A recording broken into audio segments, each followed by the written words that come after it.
लेकिन आपके नेता और पूर्व रेल मंत्री नीतीश कुमार ने साफ कह दिया कि इससे कोई फायदा नहीं होगा। क्यों फायदा नहीं होगा सर? आपको क्या लगता है इससे क्यों फायदा नहीं होगा? देखिए, नीतीश कुमार जी एक सुलझे हुए राजनेता हैं और रेल मंत्री के तौर पर उन्होंने काफ़ी अच्छा काम भी किया। कुछ सवाल हैं और मुझे ऐसा लगता है कि इस बार का जो रेल बजट होता, देश की ये उम्मीदें थी कि आप देश को बताएंगे बुलेट ट्रेन के बारे में, जो रेलवेज़ में 2.5 लाख जो वैकेंसीज़ हैं, जिसमें रेलवे में सेफ्टी रिलेटेड जो वैकेंसीज़ हैं वो 1.5 लाख से ज़्यादा हैं। इन वैकेंसीज़ को लेकर के सरकार क्या तय कर पाएगी वो उस बजट में आपको बताना पड़ता, और साथ ही साथ जो अधूरी योजनाओं को लेकर के आपका संकल्प था, प्रधानमंत्री जी देश के हर जो पब्लिक रैलीज़ में जब जाते थे बतौर उम्मीदवार, तो वो कोई ना कोई वायदा करके हर इलाके में आते थे। इस बजट से लोगों की ये उम्मीद ज़रूर हो सकती थी कि रीजनल इम्बैलेंसेस भी कम होगा, और जो सेफ्टी और सिक्योरिटी को लेकर के रेलवेज़ की जो कमियां जिसके कारण आए दिन दुर्घटनाएं हो रही हैं, उस पर रेल मंत्री किसी बड़े ऐलान के साथ आएंगे। मुझे लगता है ये एक दुविधा की स्थिति थी, और जिस तरह से इनके ज्यादातर वायदों पर नहीं, तो आप ये कह रहे हैं क्योंकि चीजें सुधर नहीं रही, इसलिए 2 लाइनों में कि रेलवे की इनकम क्या है, एक्सपेंडिचर क्या एक्सपेक्टेड है और क्या हुई है, ये बताकर निकल जाएगी सरकार और देश की जनता को कुछ नहीं बताया जाएगा कि रेलवे की स्थिति क्या है, इसलिए ये फैसला हुआ। निश्चित तौर पर जो कुछ कहा गया है, गौरव जी, मैं 30 सेकेंड आपका लूंगा। जो नीति आयोग के सदस्य ने, देवराय ने जो चीज कहा है कि इसमें केवल एक पैराग्राफ होगा रेलवेज की जानकारी देने के लिए, तो जो पेंडिंग जो प्रोजेक्ट्स हैं, जो रेलवे लाइन, अब जैसे 10 साल में 99 लाइंस अनाउंस हुए जिसमें एक लाइन फंक्शनल हो पाई, तो इस तरह की कई चीजें एक व्हाइट पेपर की तरह होता था। जी आऊंगा आपके पास, लेकिन थोड़ा सा वेट क्या है क्या नहीं है, इन तमाम चीजों को लेकर के जानकारियां थी। ठीक है, कंप्लीट कीजिए। Okay, Raju Ranjan, you made your point. अब मैं 2 एक्सपर्ट से उनके पास जाऊंगा, और मल्होत्रा साहब सबसे पहले मैं अब आपके पास आऊंगा। सर, आप रेलवे बोर्ड के चेयरमैन रहे हैं, रेलवे को आप बहुत अच्छे तरीके से समझते हैं। सरकार के इस फैसले को एज एन एक्सपर्ट आप कैसे देखते हैं सर? सबसे पहला व्यू आपका, और आपको क्या लगता है क्या फायदा होगा या क्या फायदा नहीं होगा, क्या नुकसान हो सकते हैं इस फैसले से? मिस्टर मल्होत्रा। ऐसा है कि पिछले 30 साल में कई तरह की कमेटी बनी है। उन कमेटीज का पिछले 30 साल में कई कमेटीज बनी हैं, और उन सब ने रिकमेंडेशंस दिए हैं काफी सारी, जो एडमिनिस्ट्रेटिव रिफॉर्म्स के लिए, स्ट्रक्चरल रिफॉर्म्स के लिए, और एक ये रिफॉर्म कि दोनों बजट मिक्स में ज्वाइंट कर लेने चाहिए, ये करीब हर कमेटी ने दिए थे। तो इस जो रिकमेंडेशन अब एक्सेप्ट होके जो कैबिनेट ने डिसीजन लिया है, वो उसके लिए एक पहला कदम है, यही मैं कहूँगा। जो इससे किसी को फायदा होगा या नुकसान होगा ये तो समय बताएगा, और इसके बाद जो दूसरे रिफॉर्म्स हैं वो जैसे जैसे होंगे तो उसके ऊपर डिपेंड करेगा कि भाई वो इस रिफॉर्म के साथ दूसरे रिफॉर्म ऐड होके किसको फायदा होगा। हाँ, लेकिन आप ये कह रहे हैं कि कई कमेटियां जो रेलवे की पे बनाई गई, उन सब ने ये सजेस्ट किया कि रेलवे बजट को आम बजट में मर्ज कर दिया जाए, और उससे structural reform, administrative reform link है। सर, किस तरह के रिफॉर्म लिंक है और क्या हो सकता है, ये तो बता सकते हैं आप? देखिए, अभी जैसे बताया गया कि जो डिविडेंड है वो रेलवे नहीं पे करेगी, ये भी कहा गया।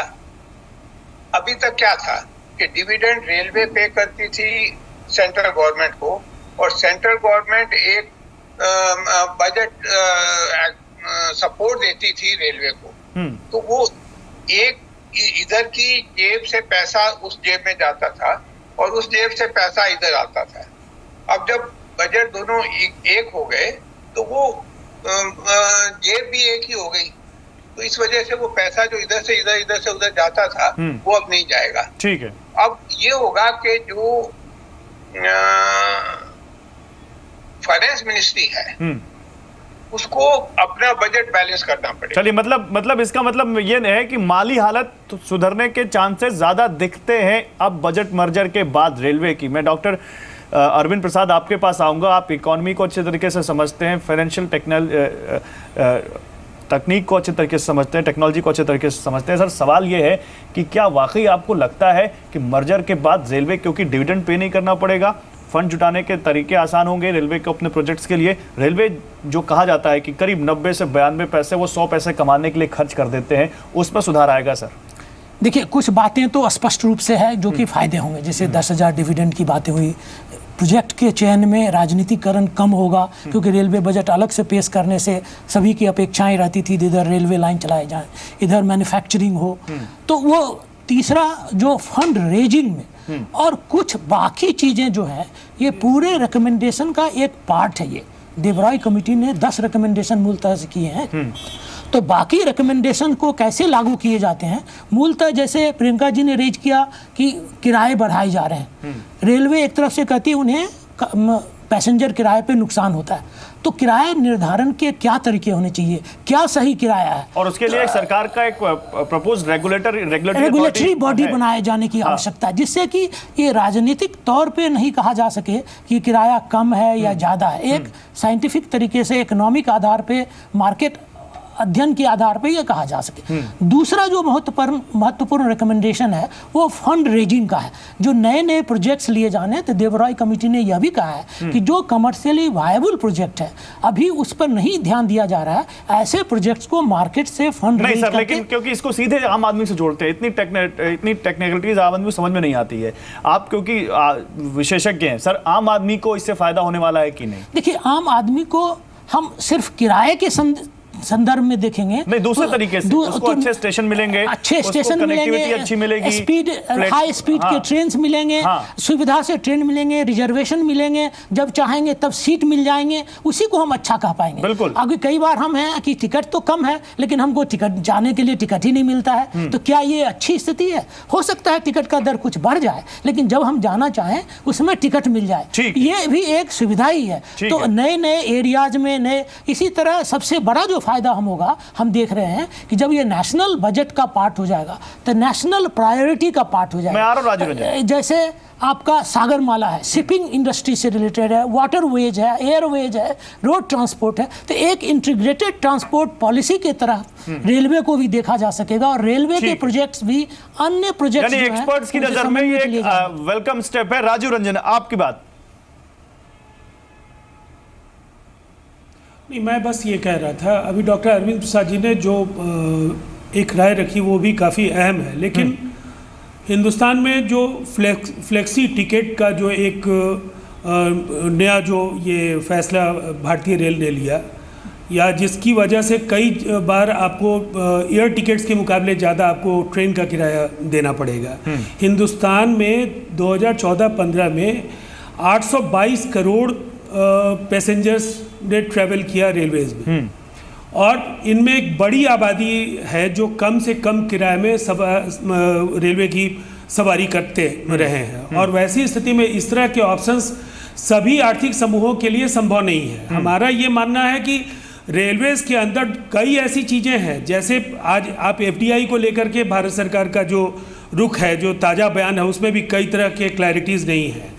तो बहुत सारी चीज़ों का जवाब केवल उसको मेन ये यूनियन बजट में शामिल किए जाने के बजाय स्ट्रक्चरल रिफॉर्म्स से लेकर के जो भी उनको टैरिफ स्ट्रक्चर और तमाम सुविधाओं को लेकर के, सेफ्टी मेजर्स को लेकर के एक राष्ट्रीय सहमति की जरूरत जरूर हम लोग महसूस करते हैं कि इसमें सभी दलों को विश्वास में लेकर के एक राष्ट्रीय बहस की जरूरत थी, और फाइनली जीएसटी में समय जरूर लगा लेकिन जीएसटी पर आज देश की सहमति है। तो इसी तरह से रेलवे जो नहीं, लेकिन जीएसटी तो एक कानून बनाना पड़ा सर, यहाँ तो ये कोई एक्ट नहीं बनाया सरकार ने, के बाद भी 15% हिस्सा उसका है। ठीक है, कानून बनाने के लिए संसद की सहमति जरूरी है। ज्यादा बड़ा सवाल है ना कि अब ये बिल्कुल सही है, लेकिन ये इस पर फिर तू मैं करने के पहले अगर हर सवाल नहीं सर, अपनी तरफ बिल्कुल सही बात है। मैं इस बात का जवाब नरेंद्र तनेजा से लूंगा। नरेंद्र तनेजा जी, जो राजीव रंजन कह रहे हैं, आप ये करते, आपको ये करना था, आप करते, लेकिन आप सभी दलों से एक सहमति बना लेते। कर रहा हूँ, सुनिए ना गौरव जी, मैं अपनी बात खत्म कर रहा हूँ पूरी। मैंने जो कहा उसको 30 सेकंड सुन लीजिए। मैंने कहा कि अगर ये बात पार्लियामेंट में फिर से तू मैं में फंसे, इसके बजाय स्वस्थ राजनीतिक परंपरा का तकाजा यही है कि जीएसटी पर जिस तरह से देश सहमत हुआ, आप रेल बजट पर भी देश के तमाम दलों को और फीकी से लेकर के जो इस तरह के जो बड़े जो आर्थिक महत्व के जो संस्थान है उन सबको विश्वास में लेकर के जब आप किसी फैसले जवाब पर ले आते लेते हैं, हैं। तो पार्लियामेंट में केवल फ्लोर मैनेजमेंट में आपके 2-4 वर्ष नहीं निकल जाते। चलिए जवाब आप दीजिए इसका नरेंद्र जी, उसके बाद सहमति प्रियंका मैं पाएं। आपके पास आऊंगा। तो ये एक अच्छा तरीका हो सकता था। देखिए कुछ चीजें देखिए कुछ जो मुद्दे और कुछ पॉइंट जो है राजीव जी ने उठाए और प्रियंका जी ने उठाए, उसमें बहुत सारे मुद्दे ऐसे जो माइक्रो ऑपरेशनल मैटर्स हैं और रेलवे की बोर्ड की ऑटोनॉमी जो है वो बरकरार है, उसके बारे में तो बिल्कुल क्लियर स्पष्टीकरण आ चुका है। सबसे जरूरी चीज ये है कि पिछले 30 साल के अंदर जो कमेटियां कई सारी बनी और कांग्रेस की अपॉइंट करी हुई कमेटियां बनी, उन्होंने भी यही सुझाव दिया था कि भाई बजट को आगे मर्ज करना चाहिए, रिफॉर्म्स लेकर के आना चाहिए। अच्छा, और अगर आप उससे थोड़ा पीछे जाकर के देखते हैं और अगर इतिहास में जाएं, वक्तव्य निकालें डॉक्टर मनमोहन सिंह का, जब वो वित्त मंत्री थे उन्होंने भी इसके बारे में अपना पॉइंट ऑफ व्यू दिया था। माधवराव सिंधिया जो कांग्रेस के रेल मंत्री थे उन्होंने भी इसके बारे में अपना पॉइंट ऑफ व्यू दिया था। ईमानदारी से उसको चेक करें, आर्काइव में सब कुछ है, आपको पता लगेगा। अच्छा, दूसरी बात ये होती है जहां तक इसको जीएसटी से कंपैरिजन इसका करना मुझे लगता है थोड़ा उचित नहीं है। अपने राजीव जी अपनी रख सकते हैं विचार, है ना, लेकिन मुझे लगता है कि वो उससे कंपैरिजन करना ठीक नहीं है। जीएसटी एक दूसरे किस्म का नहीं, उनका ये कहना है, उनका ये कहना है क्योंकि रेलवे इस देश की बहुत बड़ी देश की लाइफलाइन है और एक बहुत बड़ी आबादी, या कहें कि बहुत सबसे ज्यादा रेलवे एक ऐसा माध्यम है जो पूरी सबसे ज्यादा आबादी को कनेक्ट करती है। नरेंद्र तनेजा, और जब इतने इंपॉर्टेंट इशू पर आप कोई फैसला ले रहे हैं तो आप दूसरे दलों से सहमति या दूसरे दलों से कंसेंसस बना के इस बात को करते हैं, उनसे डिस्कस करके करते हैं। नहीं गौरव, मैं यही कहने का कोशिश कर रहा हूं कि पिछले 30 साल के अंदर जो कमेटियां बनी, जिनमें इनकी सरकार भी शामिल थी, जिसमें यूपीए 1 यूपीए टाइम में भी था, उससे पहले एनडीए के टाइम में, तो उससे पहले कांग्रेस के टाइम, ये बातें आती रही, तो एक सहमति है। इसीलिए आप देख रहे हैं कि आपने कांग्रेस के जो प्रवक्ता को भी सुना, उन्होंने उसके बारे में कोई स्ट्रॉन्ग ओपिनियन नहीं दिया, क्योंकि जो लोग उसको जानते हैं पार्लियामेंट के अंदर भी वो इस बात को जानते हैं। अच्छा, दूसरा राजीव जी एक सेकंड लेट मी कंप्लीट, उसके बाद बोलिएगा। हमारी सरकार के बारे में आपने टिप्पणी उसके बाद की, आप मैंने वही कहा कि हम लोग जिस सरकारों में रहे, उस समय जो समितियां बनी, उन समितियों ने अपनी राजीव जी लेट मी कंप्लीट, उन अनुशंसाओं में रेल बजट, उनकी बात पूरी हो जाए, एक सेकंड में कंप्लीट, उनकी बात पूरी हो जाए, राजीव जी उनकी बात पूरी हो जाए, अनुशंसा नहीं, मेरी बात पूरी हो जाए फिर आप बोलिएगा, उसके बाद आप बोलिएगा। अच्छा, एक अब सुनिए। अच्छा, और दूसरी बात यह है कि जो इसका देखिए मकसद हमारा क्या है, जो वो इलाके जहां आर्थिक विकास ठीक तरह नहीं हुआ, बिहार हुआ, बंगाल हुआ, नॉर्थ ईस्ट हुआ, उत्तर प्रदेश हुआ, उड़ीसा हुआ, वहां पर रेलवे को मजबूत किया जाए। ये गरीब आदमी, खासतौर से वो आदमी जो बहुत गरीब है और आम आदमी है, भारतीय अर्थव्यवस्था का फायदा तेजी से पहुंचाया जाए, उसी पे सरकार का फोकस है। और उसके लिए जो भी रिफॉर्म्स की आवश्यकता हो, ऐसी जैसे आम आदमी को फायदा हो, रेलवे की ऑटोनॉमी बरकरार रहे और रेलवे की अर्थव्यवस्था को उससे फायदा मिले जो देश की अर्थव्यवस्था है। यही इसका मकसद है, ब्रॉडली स्पीकिंग। ठीक है, आपकी बात तो प्रियंका रिस्पॉन्ड करना चाहती हैं। प्रियंका। नहीं, नरेंद्र तनेजा जी ने कहा 30 साल से रिप कमिटीज बन रही हैं, उनकी रिपोर्ट्स आ रही हैं, पर चेरी पिक करना कि रिपोर्ट में से आप सिर्फ एक चीज को आप पिकअप करेंगे और आप उसको मर्ज कर आपको लगता है वो रिफॉर्म बन जाएगा, वो कहना बहुत ही गलत है और लोगों पे ये एक भ्रम पहुंचाने की बात है। सबसे पहले तो जो सेफ्टी सिक्योरिटी की बात है कि इसी साल करीब 80 लोग मर चुके हैं रेलवे दुर्घटना में, उसके बारे में हमने प्राथमिकता नहीं देखी है। अभी वो कनेक्टिविटी की बात कर रहे थे, जब पिछला रेल बजट आया था कोई नई ट्रेन अनाउंस नहीं हुई थी कनेक्टिविटी को लेकर। तो अगर आप बात करते हैं रिफॉर्म्स की, तो रिफॉर्म्स इन टोटलिटी होते हैं, उसकी चेरी पिकिंग नहीं होती है कि ये सबसे आसान हमारे लिए रिफॉर्म माना जाएगा तो हम इसको बोल देते हैं, बता देते हैं कॉलोनियल लेगेसी हम खत्म कर रहे हैं, इससे रेलवे रिफॉर्म्स आ जाएंगे। ये बहुत ही गलत है और आम आदमी का फायदा और हित इसी में है कि कनेक्टिविटी बढ़े, उनकी जो प्राइसिंग हो वो अफोर्डेबल प्राइसिंग हो। जिस दिन आपने सर्ज प्राइसिंग अनाउंस किया था, उसी के नेक्स्ट डे एयर इंडिया ने एक फुल पेज ऐड डाला था जहां पे कहा था आप रेल से क्यों ट्रैवल करते हैं जब आपके पास एयर ट्रैवल पॉसिबल है, जो एयर ट्रैवल सस्ता पड़ता है। तो उसी से स्पष्ट होता है कि आपने रेल ट्रैवल भी अनअफोर्डेबल कर दिया है आम आदमी के लिए और आप नाम चेंज कर या डेट चेंज कर या तिथि बदल कर आप कोई रिफॉर्म नहीं ला रहे हैं। ये एक जुमलेबाजी है जिसमें आप शुरू से हमें दिखाते नहीं, इससे पहले कि मैं नरेंद्र तनेजा से रिस्पॉन्ड दूं आपकी बात का, है। प्रियंका मैं एक सवाल आपसे पूछना चाहता हूं। प्रियंका, क्या कांग्रेस ने कभी इस बात को सोचा था, या क्योंकि जैसा कि एक्सपर्ट्स कह रहे हैं कि 30 सालों से कमेटियां इस बात को कह रही हैं कि इसको एक रिफॉर्म के तौर पर देखना चाहिए, क्या आपकी क्योंकि कई आरोप लगे हैं कि कांग्रेस की योजनाओं के नाम बदल के इस सरकार ने उन योजनाओं को आगे किया है, क्या कांग्रेस ने इस बारे में भी सोचा था कभी कि बजट को मर्ज किया जाए, बजट एक किया जाए?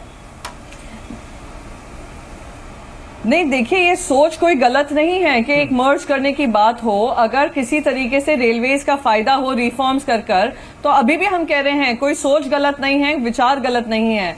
पर जब हम रिफॉर्म्स की बात करते हैं और जब आप आम आदमी का नाम लेकर आप ये रिफॉर्म की बात करते हैं तो सवाल उठ खड़े होते हैं कि अगर आपकी कमेटी की रिपोर्ट्स आपके पास हैं और आप उसी को अपना आधार बनाकर इसको बदल रहे हैं तो बहुत सारी ऐसी चीजें हैं जिसमें उन्हें प्राथमिकता दी है, जैसे रेलवे सुरक्षा की बात हो, कनेक्टिविटी की बात हो या अफोर्डेबिलिटी की बात हो, उस पर भी ध्यान देना जरूरी है, जिसमें ये सरकार नाकामयाब रही।